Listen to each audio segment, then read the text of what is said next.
오늘은 간단하게 우리가 영혼을 바라본다는 게 무엇인지 짧게 세 가지를 통해서 말씀을 보도록 하겠습니다. 오늘 첫 번째 한번 읽어볼까요? 자, 시작. 영혼을 바라본다는 건 사랑한다는 것이다. 우리 오늘 본문 22절 말씀에서 사랑하라고 몇 번 나오는지 아십니까? 22절 말씀입니다. 우리 몇 번 나옵니까? 2번 나옵니다. 짧은 문장에 반복을 하고 있죠. 근데 여기서 흥미로운 건 사랑하라는 이 강조 앞에 있는 뜨겁게라는 단어입니다. 뜨겁게. 혹시 찾으셨나요? 뜨겁게. 이게 열렬히, 골똘하게. 그러니까 다른 거 하지 말고 한 가지 일에 온 정신을 쏟아 이것만 몰두하라라는 말입니다. 근데 이게 참 독특하지 않습니까? 여러분, 우리가 수련회 같은 것을 하고 예배를 드리고 나면은 우리가 구원을 받고 정결한 존재가 되었다면 다음 단계로 말을 하는 게 보통 뭐죠? 마태복음 28장 18절에서 20절 근거로 세계 선교에 앞장서라, 또는 교회 부흥을 위해 열심히 헌신해라, 이런 결단의 메시지를 던지는 게 일반적인데, 오늘 이 베드로는 마태복음의 관점과는 다르게 전혀 다른 것에 강조를 두고 있다는 거예요. 그게 세계 선교도 아니고 교회 외적인 부흥도 아니라는 거죠. 베드로의 관심은 뭐예요? 그저 너희가 뜨겁게 서로 사랑하는 것에 몰두하라고 말을 하고 있다는 겁니다. 우리가 세번역 성경에는 개역개정에 없는 단어가 하나 추가되어 있습니다. 순결한이라는 단어예요. 순결한. 그러니까 깨끗한, 불순함이 없는 이란 뜻인데요. 우리는 이 점을 좀 독특하게 봐야 합니다. 그러니까 베드로의 관심은 교회와 어떤 세계 선교에 앞장서는 것, 거기에 있는 게 아니라 우리가 불순함 없이 서로 사랑하는 것. 그러니까 어떤 이익이나 유익이 있기 때문에 사랑하는 것이 아니라 그저 우리가 서로 생각하고 위로하며 사랑하는 것, 거기에만 관심이 있었다라는 거예요. 근데 이제 베드로가 왜 이런 순결한 사랑을 강조했을까? 여러분 4장 8절을 한번 찾아보시기 바랍니다. 4장 8절을 한번 보시기 바랍니다. 우리 찾으셨으면은 함께 한번 읽어볼까요? 4장 8절. 자, 시작. 무엇보다도 뜨겁게 서로 사랑할지니 사랑은 허다한 죄를 덮느니라. 아멘. 저 여기 또 동일하게 반복하고 있지 않습니까? 뜨겁게, 그리고 서로 사랑하라. 그러니까 예수의 사랑이 우리의 죄를 덮어버린 것처럼 그 사랑의 수혜자인 우리도 그렇게 살기를 바랬던 거죠. 그러니까 또한 그 순결한 사랑이 없는 그 어떤 교회의 사역도, 그 위대한 세계 선교도 이 순결한 사랑이 없다면 하나님의 일이 될 수 없기 때문에 이 부분을 강조한 것입니다. 여러분, 이 사랑이 없이 그저 일로서 교회 사역을 하는 경우가 우리 주변에 얼마나 많을까요? 제가 주중에 어느 목사님이 사역하는 그 교회에 대한 이야기를 들었습니다. 그 목사님의 이야기는 그거였어요. 자기네 교회 부목사님 중에 귀가 상당히 예민한 분이 계신데, 그분이 앞에서 설교를 하거나 예배 인도를 하는 날에는 방송실을 담당하는 막내 전도사님이 긴장을 한다라는 거예요. 그리고 예배 후에는 늘 카톡으로 이렇게 온대요. 전도사님 이따가 좀 봐요. 이렇게. 예배 후에는 싸늘한 피드백이 늘 오는데 이 전도사님은 그게 숨막히다라는 거예요. 그래서 하나님의 일을 하는 게 너무 답답하다는 이야기를 합니다. 그래서 제가 물었어요. 혹시 그 전사님이 음향을 공부했는가?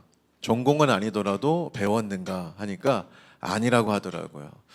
물론 그만한 능력이 있는 사람한테 다그치는 거는 그 사람이 게을렀기 때문에 못했다라고 판단할 수 있는데, 이 전도사님은 능력이 없는데 자꾸 이 목사님은 다그치는 거죠. 그거 행할 수 없는데. 여러분, 이처럼 순결한 사랑이 없으면 하나님의 일을 하는 교회도 숨막히는 공간이 될 수 있다는 거예요. 그러나 우리가 영원하신 주님을 바라볼 때 어떤 일이 생기죠? 마음에 들지 않는 모습도 이해하고 넘어가게 되는 거죠. 뭔가 이유가 있나 보구나. 베드로가 이토록 사랑을 강조했던 이유의 핵심이 저는 이 지점에 있다고 봐요. 여러분, 인간은 인간의 마음을 만족시킬 수 있을까요? 인간이? 없죠. 늘 부족함만 보일 수밖에 없는 게 우리 인간이라는 존재입니다. 그러니 인간에게 완전함을 요구하는 것 자체가 사실은 잘못된 사고죠. 그런데 우리가 영원하신 주님을 바라볼 때는 그 부족한 인간을 보며 만족함을 얻기도 한다라는 거예요. 이해하십니까? 우리가 그 사랑으로 가득 차 있으면은 부족해 보이는 그 사람을 통해서 만족함을 우리가 느낄 수 있다라는 거예요. 저는 이 베드로가 그것을 굉장히 잘 알았던 것 같아요. 그래서 너희들에게 서로 완전한 모습을 구하지 말라가 아니라 너희는 그 주님의 그 영원한 사랑으로 뜨겁게 서로 사랑하라고 말을 했던 거라는 거죠. 여러분, 우리가 이런 교회가 되기를 바랍니다. 할렐루야. 먼저 두 번째 봅시다. 우리 함께 읽어볼까요? 시작. 영혼을 바라본다는 건 진리에 순종하는 것이다. 오늘 사랑을 말하기에 앞서 베드로가 강조한 것이 있습니다. 그거는 뭐죠? 22절에 보면 진리에 순종함으로, 전제 조건이죠. 진리에 순종함이 없이 너희가 순결하게 뜨겁게 서로 사랑하는 거는 없다라고 지금 논리적으로 말을 하고 있는 거죠. 자, 그렇다면 진리는 뭡니까? 제가 몇 번 얘기했는데 이 진리라는 단어는 알레테이아라고 하죠, 헬라어로. 근데 이거는 원래 없는 단어인데 레테이아라는 단어에 부정어 알파가 붙어서 알레테이아가 된 겁니다. 그러니까 진리가 된 거예요. 그러니까 원래 레테라는 단어의 뜻을 알아야만 그것의 반대가 진리라는 거죠. 레테의 뜻은 망각, 상실이라는 뜻입니다. 여러분, 우리가 그리스 로마 신화를 보면은 죽음의 신 하데스가 지배하는 그 명계로 갈 때 이 죽은 영혼이 5개의 강을 지나거든요. 그 마지막 강 지나는 이름, 그 강의 이름이 레떼의 강이에요. 레떼의 강.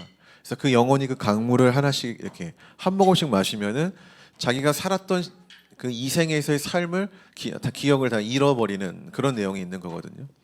성경은 고대 그리스 신화 위에 바탕이 있잖아요. 그 사람들 세계관에서는 이게 이 스토리가 익숙한 스토리인데 사도 요한은 진리라는 이야기를 할 때 그 스토리 위에다가 진리를 말을 하고 있는 거예요. 그래서 레떼의 부정어인 알파, 헬라 알파를 붙여서 영원히 기억하는 것, 상실하지 않는 것이라는 의미가 바로 진리라는 뜻이라는 거죠. 그렇게 만들어졌다라는 거예요. 그렇다면 초대교회 사람들이 상실하지 말아야 될 그 진리는 누굴까요? 요한복음은 예수 그리스도라고 말을 하는 거죠. 생명의 주관자이신 예수님을 잊지 않는 것, 그게 진리라는 거예요. 근데 오늘 본문 24절에 보니까 한번 띄워주시겠어요? 이 세상에서 사라지지 않고 영원한 거 무엇밖에 없다고 말을 하죠? 25절이군요. 25절. 주의 말씀밖에 없다고 하죠. 24절에서 푸른 마르고 꽃은 시드나 25절에서 오직 주의 말씀밖에 영원한 건 없다라고 지금 그런 논리로 말을 하고 있는 거죠. 그러니까 진리란 세월이 지나도 사라지지 않고 영원한 하나님의 그 말씀인 거고, 영원을 바라본다는 건 그 진리에 순종하는 겁니다. 근데 여기서 이제 우리가 순종이라는 단어를 한번 살펴봅시다.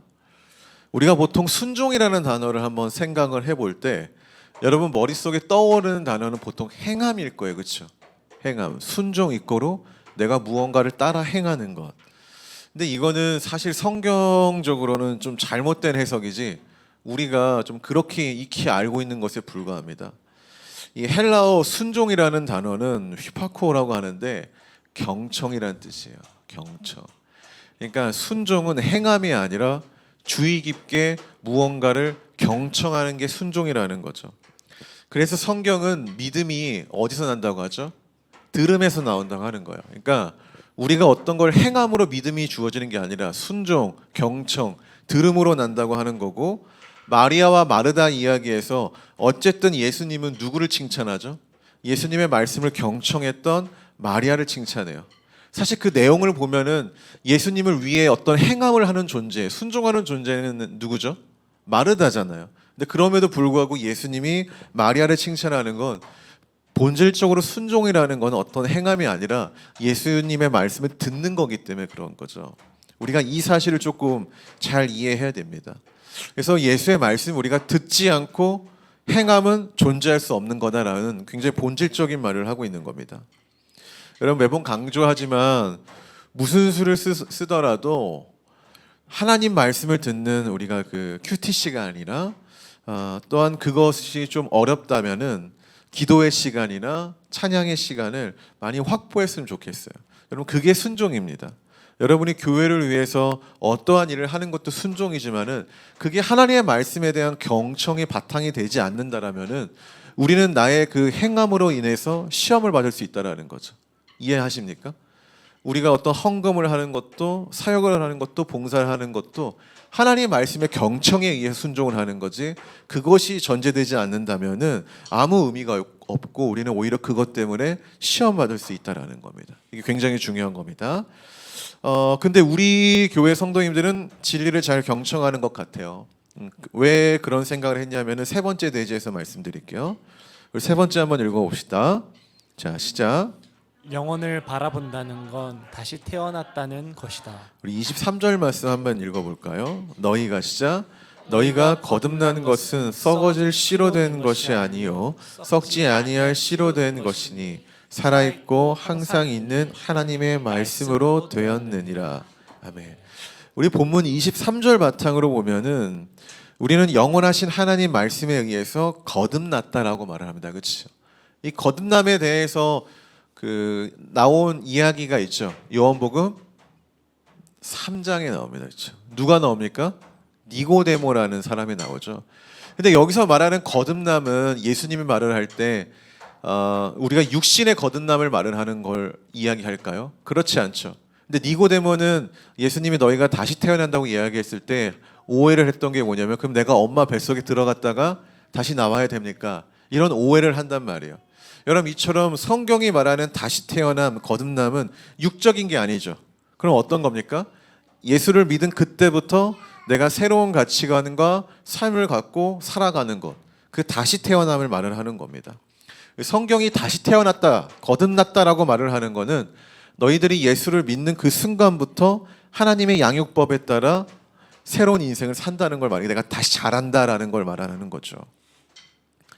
여기서 하나님의 양육법이란 하나님의 말씀을 배우면서 하나님 관점에서 사고하고 하나님 관점에서 행동하는 것을 의미합니다. 즉, 내 인생에서 하나님 말씀을 다시 설계하여 살아가는 것, 그게 다시 태어남을 말을 한다라는 거죠. 여러분들이 주님의 말씀 안에서 잘 거하고 있다는 그 이유는 어떻게 찾았냐면은, 이번 연합수련회를 하고 우리가 사역자들끼리 피드백을 가지면서 좀 알게 됐습니다.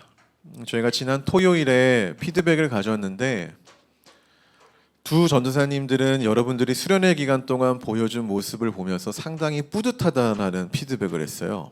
그래서 왜냐하면 우리 교회 성도들이 다른 교회 분들보다 성경적 지식이나 묵상하는 훈련이나 기도하는 어떤 모습들이 눈에 확연하게 드러났기 때문이라고 말을 했습니다. 물론 우리가 이게 비교하면서 나를 바라보는 것은 좋은 관점은 아니지만 어떻게 보면은 좀 확실히 보이는 부분이 있지도 않나 싶습니다. 그런 모습을 보니 우리 성도님들이 하나님 말씀 안에서 그래도 이렇게 좀 성장하고 있구나라는 것을 좀 보게 됐어요. 그러니까 이게 바로 다시 태어났다라는 거죠. 성장. 왜냐하면 우리도 과거에는 그러지 못했으니까. 근데 우리가 주의 말씀을 경청, 순종하면서 이러한 모습으로 성장하는 거죠. 그래서 말씀을 배우는 자가 가르치는 자가 되기도 하고, 기도를 매일 받는 자가 기도를 해주는 자가 되기도 하고, 섬김을 받는 자가 섬기는 자로 성숙하게 되는 거. 이게 바로 우리가 다시 태어났다, 거듭났다라는 것을 표현할 수 있는 언어인 것 같습니다. 여러분들이 다시 태어남의 중심에는 뭐가 있다고 했죠? 하나님 말씀에 대한 경청이 있다라는 겁니다. 많은 교회를 저도 사역을 해보고 다양한 우리가 그리스도인들, 다른 교회 그리스도인들을 만나보지만은 보통 보면은 하나님 말씀을 경청하는 게 교회에 우선되는, 그러니까 시간적 비례로 보면은 그렇게 우선되는 교회가 많지는 않아요. 근데 사실은 교회에서 가장 중요하게 해야 될 것은 그거거든요. 말씀을 경청하고 말씀에 순종하는 거. 근데 그게 굉장히 드물다라는 거예요. 오히려 여기는 우리의 역설을 좀 갖고 있어야 됩니다. 우리가 찬양 예배, 어떤 유명한 찬양팀이 찬양 예배를 드리는데 2시간을 거뜬히 예배를 드리는데 나 혼자 성경을 읽는 1시간, 하나님의 말씀을 경청하는 1시간도 못한다라면은 그거는 잘못 성장하고 있는 그리스도인이에요. 그걸 좋게 생각해서는 안 됩니다. 내가 어느 집회를 가서 2시간 예배 드렸다고 해서 은혜를 받는데 일상에 돌아와서 단 30분도 말씀을 보지 않아요. 그거는 괴물이 만들어가는 형상인 거죠. 좋은 게 아닙니다. 똑같습니다. 우리의 예배도 똑같은 거예요. 여기서 우리가 예배를 드리고 돌아가서 적어도 10분, 20분 정도에 늘 매일 하나님 말씀을 우리가 경청하지 않는다면 이 예배가 무슨 의미일까라고 좀 고민을 해볼 필요는 있다라는 거예요. 또 우리가 성경을 읽으면은 베드로라는 사람과 바울이라는 사람이 좀 되게 다르다고 말을 해요. 그렇죠? 근데 우리가 바울이 쓴 성경과 베드로가 쓴 성경을 세밀하게 읽어보면은 다른 것 같으나 굉장히 똑같다라는 것을 알게 됩니다. 바울은 고린도전서에서 믿음, 소망, 사랑 중에 뭐가 제일이라고 말했죠? 사랑이라고 말을 해요. 베드로도 오늘 사랑이 허다한 죄를 덮는다. 그래서 너희가 서로 사랑하라고 말을 합니다. 되게 둘이 성격이 다른 것 같으나 하나님을 느꼈던 건 똑같다라는 거죠. 사도 요한도 요한복음 3장 16절에서 하나님이 세상을 이처럼 사랑하셔서 아들을 보냈다라고 말을 하죠. 또 요한 1서, 2서, 3서에서는 우리가 그 사랑 안에 거하는 것이 믿음이고 구원이다라고 말을 해요. 이처럼 신약성경 27권이 다 다른 제목으로 제각각의 이야기를 하는 것 같으나 세밀하게 본질적으로 뜯어보면은 결국에는 그 영원한 사랑이 무엇인지 말을 하고 있다는 거죠. 표현 방식이 다를 뿐 똑같은 말을 하고 있다. 그리고 그 영원한 사랑이야말로 나를 다시 태어나게 하는 힘이다라고 말을 하는 겁니다. 여러분, 이처럼 하나님의 사랑이 나를 다시 태어나게 하여 새로운 삶으로 살아가게 하는 그 양육법이라는 것을 알았으면 좋겠어요. 그 주님의 양육법을 따라 성장하는 우리 모두가 되길 바랍니다. 이제 말씀에 좀 결론을 맺을까요? 오늘 제가 세 가지를 얘기했죠. 첫째는 영혼을 바라본다는 것은 사랑한다는 것이다. 이 사랑한다라는 것은 우리가 전도하는 것, 어떤 세계 선교를 하는 것, 그런 것보다 더 우선되어야 된다라는 거죠. 두 번째는 뭐였습니까? 진리에 순종하는 거다. 진리의 순종이라는 것은 그냥 내가 행하는 게 아니라 경청을 말을 하는 겁니다. 주의 깊게 하나님의 말씀에 경청하는 것 없이 우리는 절대로 서로 순결하게 사랑할 수 없다라는 거예요. 그러니까 즉 이 말은 우리가 순결하게 사랑할 수 있는 그 힘의 근원이 어디 있다는 거죠? 진리에 있다라는 이야기를 하는 거예요. 마지막 세 번째가 뭡니까? 다시 태어났다라는 거다. 그럴 수밖에 없죠. 우리가 진리의 말씀을 우리가 경청하고 우리가 나아간다면은 우리는 다시 태어날 수밖에 없습니다. 즉 이전의 삶의 방식을 우리가 따라갈 수 없다는 거죠. 그러니까 전에는 내가 사람의 눈으로 승원이를 봤을 때는 만족하지 않아요. 더 잘해야 돼. 민수를 봐도 더 잘해야 돼. 그러나 우리가 진리이신 그 하나님의 말씀을 보면은 이런 불완전한 모습 속에서 우리가 만족함을 느낄 수 있다라는 거죠. 그러니까 이런 우리가 볼 때 사람의 눈을 볼 때 우리의 예배도 어떤 다른 예배에 비교하면은 불만족스럽잖아요, 그렇죠? 근데 그거는 여전히 내 안에 예수의 사랑이 없이 그냥 내 인간적인 시각으로만 보기 때문에 그러는 거죠. 하지만 우리가 이 영원하신 진리의 사랑을 우리가 바라볼 때는 그 불만족하면서도 만족함을 느낀다라는 거예요. 참 못났고 참 부족하지만은 거기에 우리가 매몰돼서 살아가는 게 아니라 그 안에서 우리가 만족스러운 하나님을 발견하게 된다라는 거예요. 저는 그래서 가끔씩 예전에 기독교에서 막 긍정의 힘이라는 책이 있었어요. 그래서 이 책이 많은 사람들이 팔렸는데 이게 많이 공격당했어요. 그거는 복음이 아니다. 근데 제가 시간이 지나고 나서 아닌 것 같아요. 우리가 진짜 하나님 안에 있으면 부정보다는 긍정을 바라보게 되지 않습니까? 저는 요즘 들어서 그러한 책들이 왜 그렇게 많은 적용을 당했는가 이런 생각은 많이 해요. 목적이 이끄는 삶, 이런 명저들, 그렇죠? 우리가 영원하신 주님을 바라보면 우리 인생이 무기력할 수 있겠습니까? 아니죠. 목적이 있겠죠. 사랑하는 목적이 있든 하나님의 비전을 이루기 위한 목적이 있든 무언가 우리에게 주어진다라는 거죠. 영원이란 뭘까요? 어떤 상태가 끝없이 이어지는 거라고 말을 합니다. 그러니까 점이 아니라 선인 거죠. 시간이 지나도 변하지 않는 것. 근데 성경은 말하죠. 이 세상에 그런 영원이 존재하는가? 너희들의 역사를 봐라. 영원할 것 같은 것들이 다 사라지지 않았는가? 이런 이야기를 한단 말이에요. 그러면서 오늘 본문 25절에서 24절에서 그 영원한 건 하나님 말씀밖에 없다. 오직 세세 무궁토록 영원한 건 말씀밖에 없다라고 말을 하는 겁니다. 그렇기 때문에 우리의 신앙이 어떻게 시작됐든 간에 최종적 결론은 어디로 올 수밖에 없죠? 말씀으로 올 수밖에 없는 거예요. 우리가 찬양으로 하나님을 만났던, 기도로 하나님을 만났던 뭐 그건 중요하지 않습니다. 거기에도 하나님의 말씀이 있으니까. 그러나 이것이 더 깊어지고 제대로 우리가 진행된다라면은, 다시 태어나 성장하고 있다면은, 우리의 최종적 삶에 우선되는 건 뭐로 귀결되는 거예요?